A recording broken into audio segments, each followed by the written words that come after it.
Bismillahirrahmanirrahim. Innal hamdalillah nahmaduhu wa nasta'inuhu wa nastaghfiruh wa na'udzu billahi min syururi anfusina wa min sayyiati a'malina. May yahdihillahu fala mudhillalah wa may yudlilhu fala hadiyalah. Wa asyhadu an la ilaha illallah wahdahu la syarikalah wa asyhadu anna Muhammadan abduhu wa rasuluhu la nabiyya ba'dah. Allahumma shalli ala Muhammad wa ala alihi wa sahbihi ajma'in amma ba'd. Pada kesempatan ini kami akan menyampaikan hasil musyawarah, maksud saya hasil rapat kerja daripada tim penyeragaman Al-Quran dalam huruf Braille di Indonesia. Pada pertengahan tahun 1978 diadakanlah rapat kerja tim yang terdiri dari 9 orang. Nah, dalam rapat itu dilakukan pembahasan mengenai penulisan Al-Quran. Antara lain perbedaan antara Al-Quran terbitan Yayasan Wiataguna dan terbitan dari YG Tunis. Nah, waktu itu Bapak Haji Kasul Anwar mengangkat mengenai penulisan tasydid sebagai tanda bacaan idgham dan penulisan fathah tanwin sebagai yang terdapat dalam mad iwad. Bapak Haji Kasul Anwar tetap menginginkan bahwa penulisan tasydid sebagai tanda bacaan idgham tetap ditulis, hanya yang di awal kata, awal kalimat saja, dalam awal ayat saja yang tidak ditulis. Kalau itu berada di tengah ayat, maka tetap ditulis. Sedangkan saya dari YG Tunis mempertahankan supaya tidak ditulis. Dan itu sebenarnya telah menjadi keputusan musyawarah dalam musyawarah kerja yang ketiga, dalam muker ketiga tahun 77. Untuk membaca bacaan idgham adalah bisa ditempuh dengan menggunakan ilmu tajwid. Dengan mendalami pelajaran ilmu tajwid dan mengamalkannya, insya Allah bacaan idgham itu bisa dipraktekkan atau bisa diamalkan oleh warga tunanetra pada umumnya. Kemudian yang kedua dibahas mengenai fathah tanwin pada mad iwad. Dari Wiataguna menghendaki penulisannya pada huruf yang memilikinya. Misalnya lafaz kitaban. Yang punya fathah tanwin itu kan huruf ba, bukan huruf alif. Maka ditulisnya ba fathah tanwin kemudian alif. Jadi fathah tanwin diletakkan pada huruf yang memilikinya. Sesuai dengan naskah hasil keputusan muker ketiga yang lalu.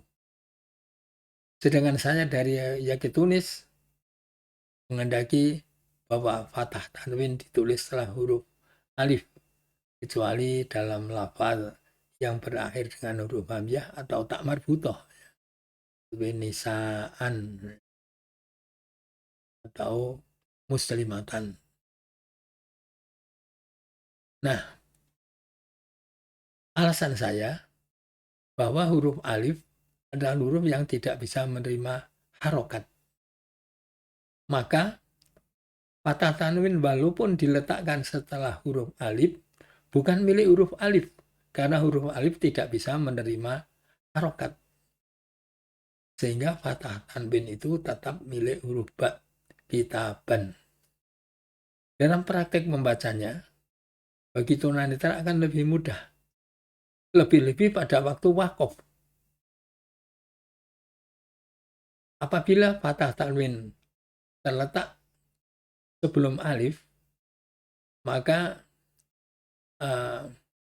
akan terbaca kitaban, itu karena tidak ada alif, mungkin bisa dibaca kitab. Ternyata ada alif. Ya. Dan itu akan menimbulkan kejanggalan. Tetapi kalau alif lebih dulu, pembaca akan membaca kitabah dengan bunyi panjang, dengan tanwin dihilangkan. Akan lebih mudah. Kitabah.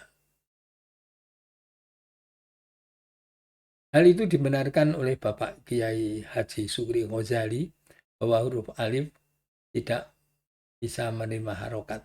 Al-alifu la yakbalul harokah. Huruf alif tidak bisa menerima harokat. Kemudian kami berbicara dengan alasan yang dikemukakan oleh Saudara Nagen Anwar Huda Sarjana Muda Hukum ya, SMHK.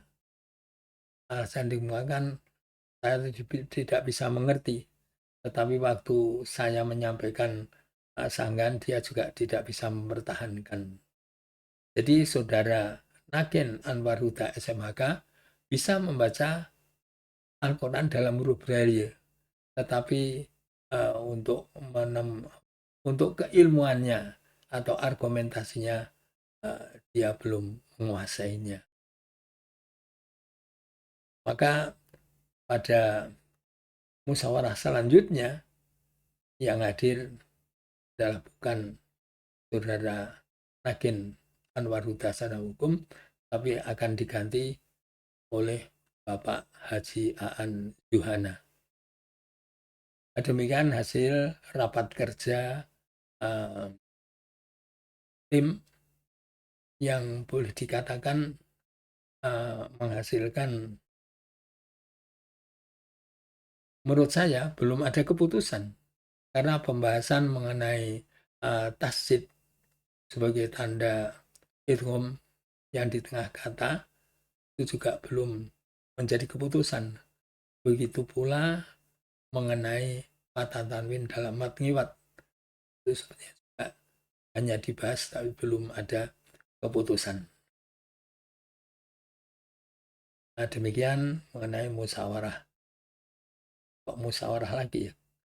Rapat kerja ya. Rapat kerja tim penyelenggaraan Al-Quran dalam huruf Braille di Indonesia yang diketuai oleh Bapak Kiai Haji Sukri Ghazali selaku Ketua MUI dengan Sekretaris Saudara E.